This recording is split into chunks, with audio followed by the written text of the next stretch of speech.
3, 2, 1, let's go!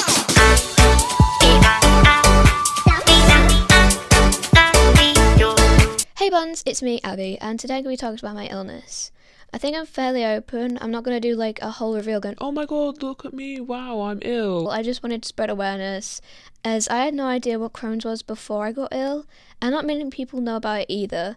Just a disclaimer, this video isn't for pity or to show off. That would make me very sick in the head if I wanted that. Like I mentioned, it's just to educate you guys and for you to get to know me a bit more. So, let's get on to the story. So, last year in lockdown, I was getting quite skinny.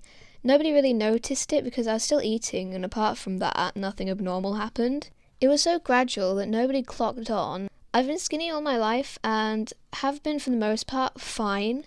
I won't refer to myself as normal because everyone knows Abby's not normal. It was when we were finally allowed to go back to school, and it was like year 7, when everything started going downhill.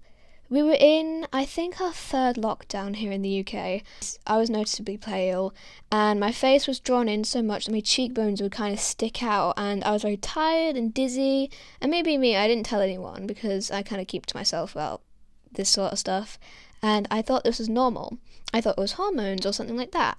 I would also get a lot of aches and backaches and leg pains, so I would put it down to the fact that online learning, and we weren't getting out as much, and I just needed to stretch. I had growing pains, and like the pale thing, I was like, oh, we're not out as much. I'm not seeing the sun. I just need to go out in the garden for a bit. So my parents only started getting concerned when the stomach aches happened. They were like the worst of the worst. They would last for hours. They were horrible. So when they started to notice the paleness and the mouth ulcers, they booked me in with a blood test, and the doctor we had, she's amazing. She's always been amazing from like the day one we moved here. And from one blood test and a few symptoms, she put it down to either Crohn's or colitis. So colitis is the same thing, basically. They've like got the similar thing. I'll have to learn a bit more about it. So these illnesses and many others come under the IBD category. Don't get it mixed up with IBS, which is irritable bowel syndrome. It's like extremely different, like 2 whole different worlds here. A few months later, I went to hospital for a genuine checkup because she was like, okay, this is kind of serious. You need tests done at hospital. So we went to hospital. The doctor we had, he said we needed a colonoscopy and an MRI.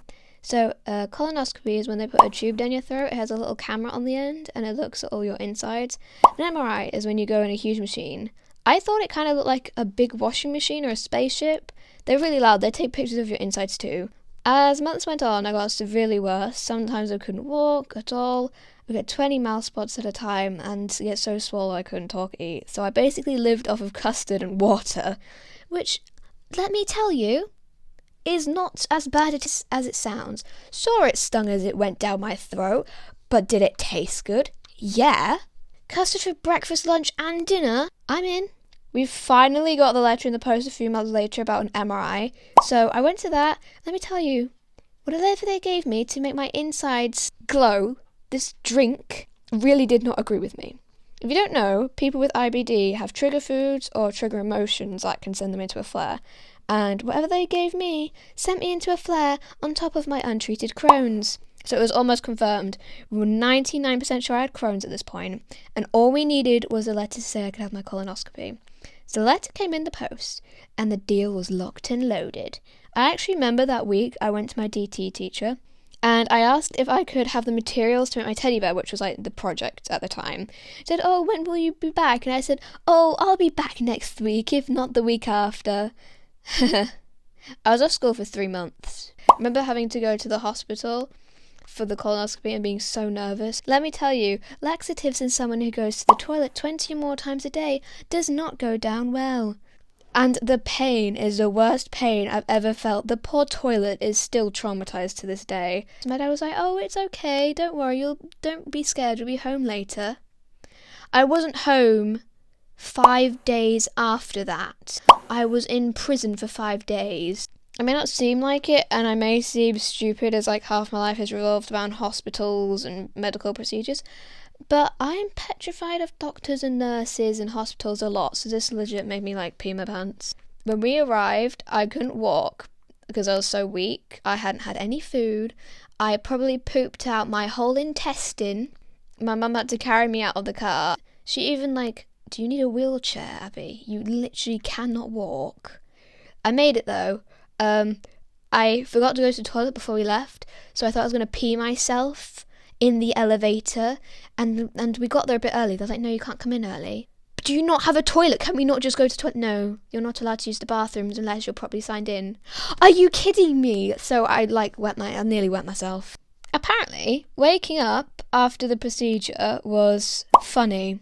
I didn't find it funny. The whole room was spinning, doing 360 flips while I was being wheeled around on a bed at 80 miles per hour, and I kept moaning and saying I'm blind because I couldn't comprehend that I was dizzy, and apparently I puked up 7 buckets of blood. Although I only remember 1. I also hit a nurse because I didn't know what was going on. So eventually they got me onto the bed, and I woke up at 10 p.m. that night, and my mum filled me in and said that they showed her pictures of my insides, and he said they were so pussy, full of blisters, that it actually scared her because it was so gory. And the doctors said it was the worst case of Crohn's they'd seen in a 13-year-old, which was like my age at the time.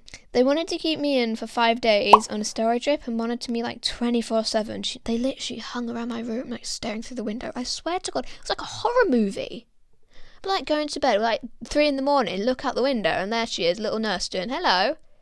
How you doing? One girl in the room opposite, she had to be about 5. She would let out the most blood-curdling scream if anyone would go near her. They would literally like, okay, we need to give you a bit of Calpol. She would belt out, you're killing me, you idiots, I can't breathe. It was so fun. She had like the strongest Yorkshire accent as well. I also kind of felt bad for her though, because she must have been petrified. Another time, I had to get a tuberculosis x-ray, and they put me in a wheelchair because they didn't trust me that I could walk. This was like a day before I could leave hospital.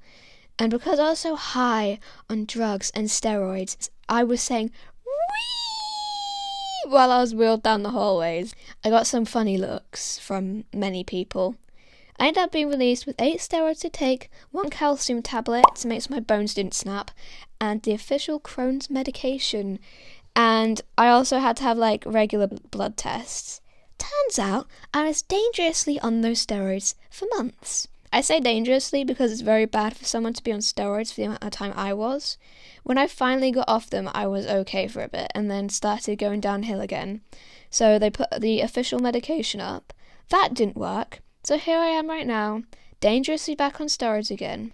I've been on steroids for months and months, and I can't get off of them. You see, the reason I can't get off of them is because they're like sweets to my body now. They just don't work. I take a steroid tablet and my body's like, oh, sweets. They don't work anymore. So I'm like constantly in a flare at the moment. So that's why I'm going for infusions. So infusions when you go to hospital every 2 weeks to get put on a 5-hour drip. It's like 2 weeks, 4 weeks, every month, every few months, and then so on and so on. I am praying to the gods of the toilet that by the time this has been uploaded, I am having infusions. I swear to God, I'm so excited to have an infusion. Nurse lady, stab that needle into my hand and give me the good stuff, baby, because I'm on the road to recovery. That's a lie, actually. I'm nowhere near. They said next summer I'll be fixed up. But this is me we're talking about. If I go all out and get the worst case of Crohn's in a 14-year-old, then I can clear it up faster than you can say, damn, I pooped my pants. Thing is, because I'm on steroids, that dampens my immune system. Because I'm on my official Crohn's medicine, that dampens my immune system. Because I'm on infliximab, that'll get rid of my whole entire immune system, and anything that gets me sick means I can't have my infusion. I can't remember the reasoning why, if you have a cold or a sick bug or something like that, you're not allowed your infliximab infusion. So it's crucial that I do not get ill. So I'm having to have antibiotics before I have this done. But that also means I can't go to school, because if I get sick, then I can't have medicine. If I can't have medicine, then I just keep getting more sick. And then that'll just lead into hospital. So I can't go to school, which is super annoying because I love school. I want to see all my friends. I want to be mental with them and cause them headaches. Lucy, Izzy, Chloe, the rest of you, you do not know what is coming when I get into school after having my 3rd infliximab. You want to dig a hole and hide. I am coming for you. So yeah, that's my story. Like I said, please don't pity me. I would actually prefer jokes made. I don't need to be reminded how bad it is. I don't need to be pitied. I don't need to be fussed over. It just make jokes about me because it forces me to look at the good side of things. Honestly, as long as you're not purposely being mean, then I don't mind it. Like, you can make jokes about me running to the toilet every 5 seconds or being crippled over in pain because I find that funny. I find that cheers me up. So, yeah. Just a reminder, IBD isn't just tummy troubles and stomach aches, it affects everything. I even lost some of my hair, like it's growing back. I'm going to lose quite a lot of it when I get on infliximab, but you gotta do what you gotta do. Body's just going to have to get used to that. So, if you ever want to ask questions, and please do, I'm always here to answer them. Like, I will be honest with you. I will answer them because everyone poops, everyone pees. There's nothing to be embarrassed about that. I will answer questions if you ask them, as long as you're not being creepy. Stay buntiful, and I'll see you next week. Bye, guys. So that stands for irritable. I can't talk. Irritable bowel. Abby talk. Irritable bowel disease category. For God's sake, category. Custard for dinner, breakfast and lunch. Custard for breakfast, dinner, breakfast.